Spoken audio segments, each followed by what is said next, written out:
오늘 우리 K 증시는 역시 또 휴장이었고요. 아시아 증시는 이제 절반 정도 열렸는데 일본은 급락, 홍콩은 급등으로 이게 냉온탕이 엇갈렸습니다. 이거는 이제 FOMC 영향권으로 본다 그러면은 연준 금리 인하 가능성 이번에 최소 0.25%, 최대 0.5% 이렇게 나와 있는데 하여간 연준 금리 인하는 달러 약세, 그럼 엔화 강세 이게 기본인데 이번에 연준 금리 인하 폭에 따라서 엔고가 나올지 아니면 선반영이라고 도로 엔저로 처박힐지 모르는 상황이다 보니까 일본 니케이 지수는 그 경계감으로 하락이고 홍콩의 경우는 지금 중국 인민은행이야말로 정말 그 돈 냄새만 연락에 풍기고 정작 유동성을 화끈하게 내주지는 않고 있는 이유가 바로 위안화 약세 때문에 중국 내 투자 자금이 해외로 탈출할까봐 이제 그게 걱정이거든요. 근데 이번에 미국 중앙은행인 연준이 금리 인하를 시작하면은 당연히 이제 달러 가치가 떨어지면서 위안화 상대적 약세도 좀 커버가 되니까 중국 정부도 이제 본격적으로 유동성을 풀기 좋은 환경이 된다. 이런 기대감으로 홍콩 증시는 급등입니다. 그 와중에 간밤 뉴욕 증시는 혼조세 마감했는데요. 일단 3대 지수 가운데 나스닥은 하락 마감했고 다우랑 S&P 500 지수는 상승입니다. 근데 이제 나스닥도 뭐 왜 하락이냐고 따지기는 좀 그런 게 이미 지난 5거래일 연속으로 상승한 마당에 뭐 6거래일 만에 처음 하락이니까 이 정도는 진짜 이거야말로 유기농 조정 내지는 피로회복 바카스 같은 그런 숨고르기라고 봐도 무방하고요. 어쨌든 FOMC D-3일에 이 정도면은 충분히 안정적이라고 볼 수 있습니다. 물론 우리 K증시 입장에서는 연휴 내내 미국 증시 계속 올라가다가 정작 우리 추석 연휴 끝나고 첫 개장하는 목요일 새벽에 미국 하락하면은 바로 또 그걸 따라가는 이런 게 제일 억울한 시나리오인데 이번에는 목요일 새벽 FOMC 결과가 나오기 때문에 연휴 동안의 상승분이든 하락분이든 하여튼 이게 FOMC 결과에 따라서 리셋이 돼버릴 가능성이 있습니다. 그럼 우리는 이제 지난 며칠을 다 잊고 딱 바로 그날 새벽 FOMC에 대한 뉴욕 증시 반응만 그대로 우리 개장에 적용하면 되는 거고요. 그 대신에 간밤 뉴욕 증시에서 우리가 추석 연휴에도 절대 잊지 말고 체크를 해야 될 재료들은 있습니다.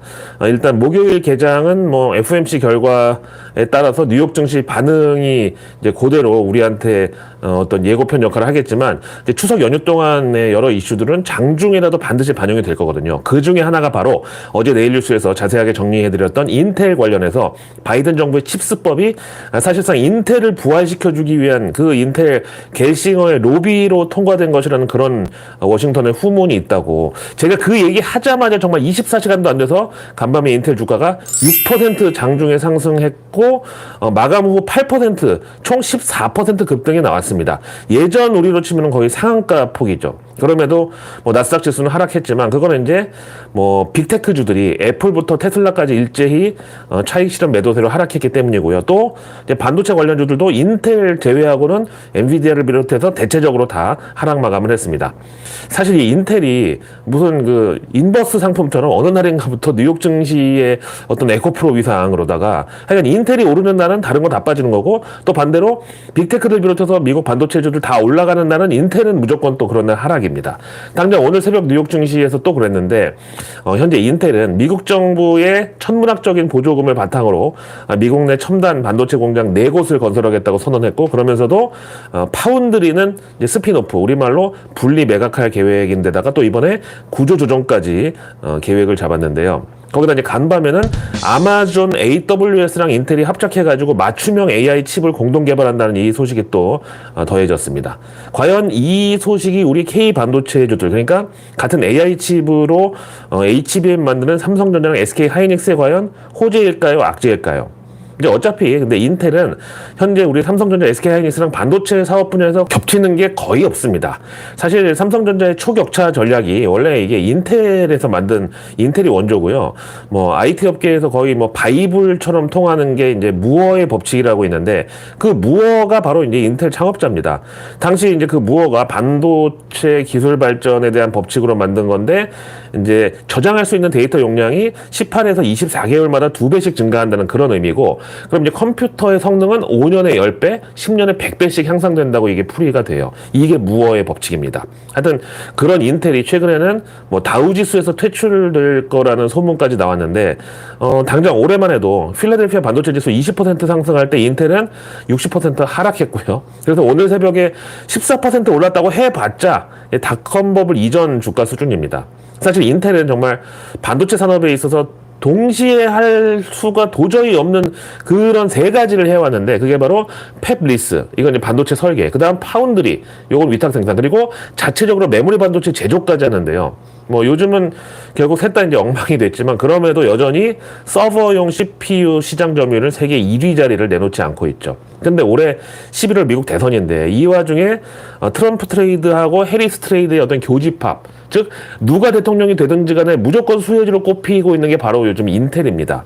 일단 트럼프의 경우는 미국 첨단 반도체 기술을 전부 대만에서 훔쳐가가지고, 그래서 대만이 지금 돈을 쓸어 담고 있는 거라고. 그래서 그 대만은 관세랑 방위비를 조져야 된다고 발언했죠. 그 다음에 이제 해리스의 경우는, 이번에 인텔 겔싱어가 대놓고 미국 상무부 장관 면전에서 미국 기업 엔비디아는 대만 TSMC 대신 인텔 파운드리를 활용해야 된다, 이렇게 이제 도발을 했다는 소식이 있었는데, 이게 결국 이제 바이든 해리스를 압박해가지고 기존 엔비디아 반독점 지금 미국 법무부에서 조사하는 거랑, 그럼 그렇다고 엔비디아를 아예 문 닫게 할 수는 없을 거고, 무조건 이제 과징금 왕창 때리는 건데, 백악관은 요걸로 인텔의 보조금을 이제 추가로 내주는 칩스법 2.0, 요 필요성 차원에서 잘하면은 이제 11월 미국 대선 전에 뭔가 또 지금 쏠려고 대기 중이라네요. 결국 지난주에만 인텔이 미국 정부의 칩스법, 그 다음에 국방부 계약하면서 보조금 탄 거, 그 다음에 유럽연합 보조금 등등 토탈 보조금으로 땡긴 돈만 10조 원이 넘어요. 근데 이 정도면은 바이든 해리스 두 사람도 이번 기회에 대만 반도체 위탁 생산 그 파운드리에 좀 불이익을 주고 어떻게든지 인텔을 일으켜 세워가지고 미국 땅에다가 파운드리를 안착시키려는 그런 노력에 동참을 하는 거죠. 자, 그 다음에 이제 앞에 인텔의 겔싱어가 대만 TSMC 말고 우리 인텔 파운드리를 활용케 하라고 이제 지목한 대상이 엔비디아랑 또 하나가 있었는데, 그게 바로 이제 애플이거든요. 근데 간밤 그 애플에 대해서 대만의 에자랄, 그러니까 애플을 잘 아는 고밍치 애널리스트가 최근 공개된 아이폰 16 사전 주문량이 첫 주 주말 기준 3,700만 대로 바로 직전 아이폰 15 대비해서 13% 감소했다고 지적하면서, 이번 아이폰 신제품은 애플의 첫 AI 모델이었다는 점에서 관심이 컸는데, 그만큼 이제 유명무실이었다. 사실 AI 기능이 너무 조잡했다. 이런 분석에 이제 힘을 보탰습니다. 그래서 실망 때문에 사람들이 아이폰 16 주문을, 사전 주문을 많이 안 했다는 거죠.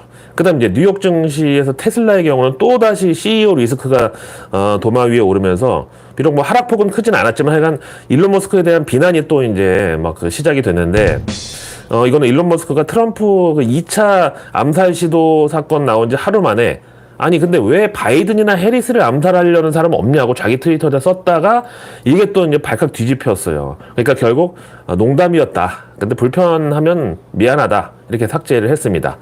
사실 백악관도 이런 정도의 해프닝에는 잘 언급을 안 하는데, 이번에는 이례적으로 공식 성명을 내고 무책임한 소리였다, 폭력은 결코 농담거리가 될 수 없다, 이렇게 일론 머스크를 비난했습니다.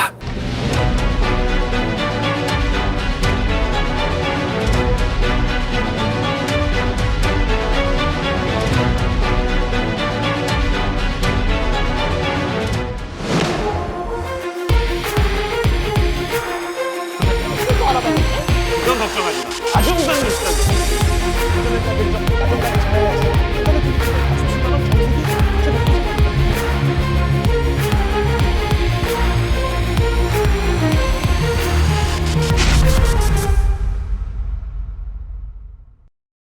런하 반갑습니다.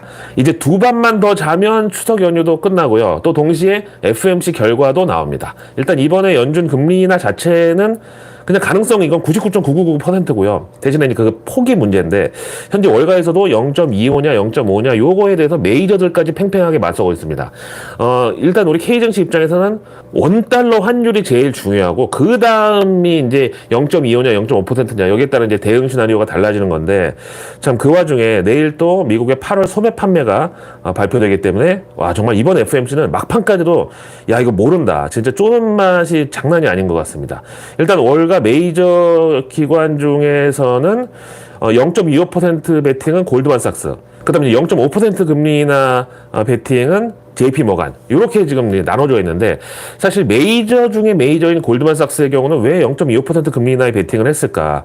그 이유로 노동시장이 0.5% 금리 인하를 필요로 할 만큼 그렇게 우려할 상황은 아니라는 점을 들었습니다. 사실 근데 이 골드만삭스가 뭐 명성에 비해서는 헛발질도 많이 하는 뭐 이름이 골드만삭스라서 그 양말이라서 헛발질을 많이 하는지 모르겠네. 하여튼 이번에는 아무래도 이제 미국의 대선 모드라서 0.5% 금리 인하는 뭐 당장은 그래 금융시장의 유동성 공급이 예상보다 커지니까 좋다고 할지 모르겠지만 연준 입장에서는 0.5% 금리 인하를 하려면 확실한 이유를 대야 되는데 그게 바로 이제 고용시장 둔화라고 할 경우 이게 또 이제 바이든 해리스 지지율을 떨어뜨리고 반대로 트럼프한테는 어떤 공격의 구실이 될 수 있다는 점에서 연준이 조심스럽다 이제 이런 분석 같습니다. 당장 이제 트럼프는 연준이 대선 전까지 금리 인하를 보류해야 된다고 주장했던 사람인데 여기서 0.25%도 아닌 0.5% 빅스텝 금리 인하가 나오면은 아니 바이든하고 해리스는 도대체 3년 동안 물가만 쳐올려놓고 도대체 한 게 뭐냐 고용도 결국 망가뜨렸다고 이렇게 공격을 할 게 뻔하잖아요. 사실 근데 뭐 미국의 친인척이 계시든가 아니면 직접 다녀오신 분들은 잘 알겠지만 와 진짜 우리는 비할 바가 아니야. 미국은 물가가 진짜 너무 많이 올랐어요. 특히 이제 뉴욕이나 이런 뭐 샌프란시스코 같은 대도심의 경우는 밥값도 문제지만 팁이 정말 너무 많이 올라가지고 어디 이제 가서 뭘 먹기가 겁이 날 지경이에요. 하여튼 저는 제일 이해가 안 되는 게 여기서 아니 이제 레스토랑에서 뭐 서빙하는 사람들한테 팁을 주는 거는 그렇다고 치지만 이제 투고 우리말로 이제 테이크아웃 아니 테이크아웃도 우리나라 말이 아니네. 그럼 포장 그러니까 아니 내가 내 발로 걸어가서 포장된 거 찾아가지고 또 내 발로 집에 가서 그걸 먹는데 왜 포장도 팁을 달라고 그러냐고.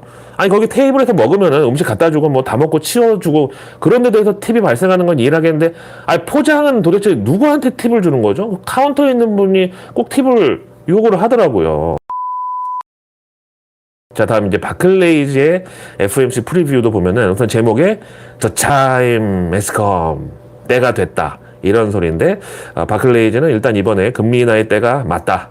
대신에 시작은 0.25%. 그 다음 11월, 12월에 3번 연속으로 0.25%씩 총 0.75% 올해 금리 인하가 있을 것으로 전망을 합니다. 그러면서 최근 월스트리트 저널의 닉 티밀하우스가 다시 이제 0.5% 금리 인하 이제 펌프질을 해놓은 상황인데 제롬 파월 연준 의장은 추가 금리 인하를 이제 구두로 시사하는 방식으로 이제 0.5% 효과의 0.25% 금리 인하를 시도할 것으로 봅니다. 자, 그럼 이제 뱅크 오브 아메리카의 수석 투자 전략가 마이클 하트넷. 이분은 글쎄요. 뭐 비관론자까지는 아니지만 뭐 신중론자 정도 되는데 약간 뭔가 좀 걱정거리가 많은 글을 항상 쓰는데 근데 이 사람이 또 조심하라고 하는 건 지금까지 거의 대부분 맞았습니다. 근데 이번에 첫 금리 인하에 매도하라 이런 보고서를 냈는데 그러면서 이제 미국 경제가 하드 랜딩 즉 경착륙의 우려는 비록 낮은데 최근 뱅크 오브 아메리카 펀드 매니저 서베이에 따르면은 76%가 연착륙 13%만이 경착륙을 예상한다고. 하여튼 그럼에도 이번 9월 FOMC 연준 금리 인하는 이미 너무 충분히 많이 선반영이 돼 있기 때문에 소산유팔, 즉 소문에 사서 뉴스에 팔라는 그런 플레이가 왕창 쏠릴 수 있다. 그래서 이제 본인도 이번 첫 금리 인하에 매도하라는 이런 전략을 제시하는 거고 대신에 뭐라도 꼭 사고 싶으면 금과 채권으로 이동해라. 대신에 반도체하고 은행주는 절대 피하고 이머징 마켓도 조심하라고. 이렇게 전략을 제시했습니다. 자, 그럼 이제 연준의 금리 인하에 있어서 부작용은 없냐?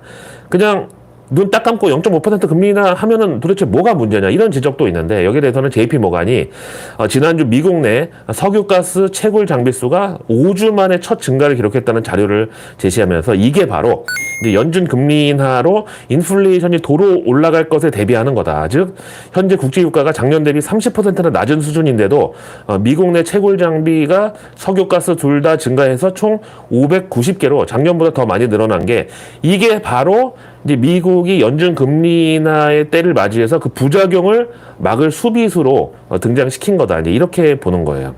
아니 바이든의 탄소 중립 친환경 에너지 정책이 도대체 왜 미국은 또 예외죠? 미국에서 캐는 화석 연료는 왜 탄소 중립 대상으로 안 치는 거죠?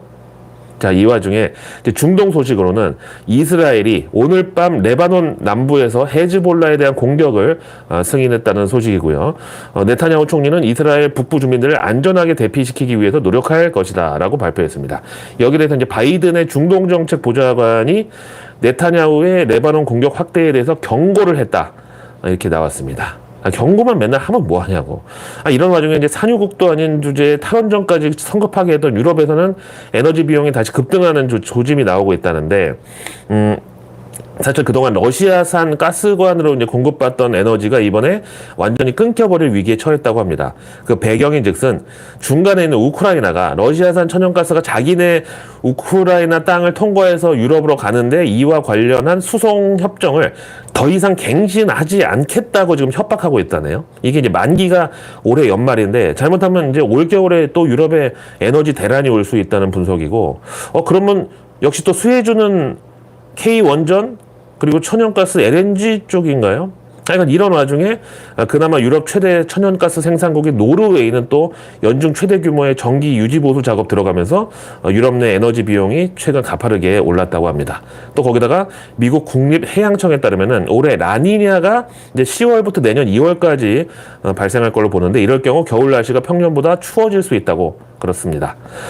그래서 이제 자료를 제가 찾아보니까 지금 우리뿐만 아니라 미국도 유럽도 지금 9월 날씨치고는 역대급으로 더운데, 원인이 바로 그 엘니뇨로 인해서 해수 온도가 너무 많이 올라가서 근처에 차가운 기류가 살아나지를 못하고 있기 때문이라는데, 문제는 이 엘니뇨도 이제 곧 끝나고 앞에 말씀드린 대로 10월부터는 라니냐로 주기가 넘어가면은 차가운 해수가 태평양을 건너서 우리한테까지 오는데, 그럼 결국 중간 과정이 없이 그냥 바로 기온이 급락할 수가 있다네요. 그럼 증시에서도 한파 관련주 지금 미리부터 준비를 해야 되는 건가? 하여간 유럽연합 측에서는 올해 남은 4분기의 가장 큰 리스크는 바로 날씨와 기상이라고. 그러니까 미국 대선보다 연준 금리 인하보다 날씨가 더 큰 리스크 등급이라는 소리죠. 와, 진짜 유럽은 그 나폴레옹이 러시아 원정 갔다가 한파 때문에 완전히 그냥 군사 전체가 괴멸 직전까지 갔던 역사가 있다 보니까 당연히 추위에 민감한 그런 정서가 이해가 또 됩니다. 그래서 내일 뉴스는 내일 보면 너무너무 늦습니다. 구독과 알림 설정, 그리고 주변에 소중한 분들께 이 내일 뉴스 미리 보기를 공유해 주세요. 그럼 제가 아직 나오지 않은 오늘 뉴스도 아닌 내일의 뉴스를 매일 저녁 여러분들 안방으로 직접 배달갑니다.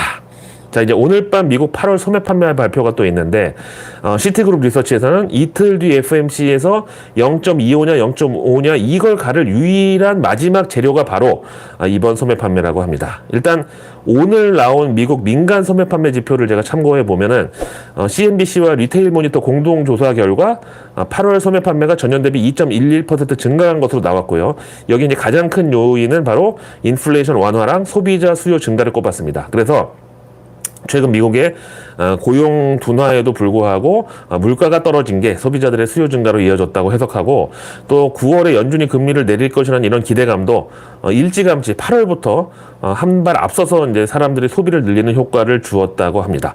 그래서 만약에 미국 정부의 공식 소매 판매 지표도 이걸 따라서 호조로 나올 경우에 연준 금리 인하 폭은 0.5%에서 0.25%로 다시 쪼그라들 그런 위험이 있습니다. 자, 이제 그 다음 이제 막 미국이 월요일이라서 대선 관련 주말에 여론조사 결과가 막 쏟아지는데, 보시다시피 ABC 뉴스 여론조사에서는 해리스가 52대 트럼프 46으로 가장 큰 격차로다가 해리스가 트럼프를 압도하고 있고요.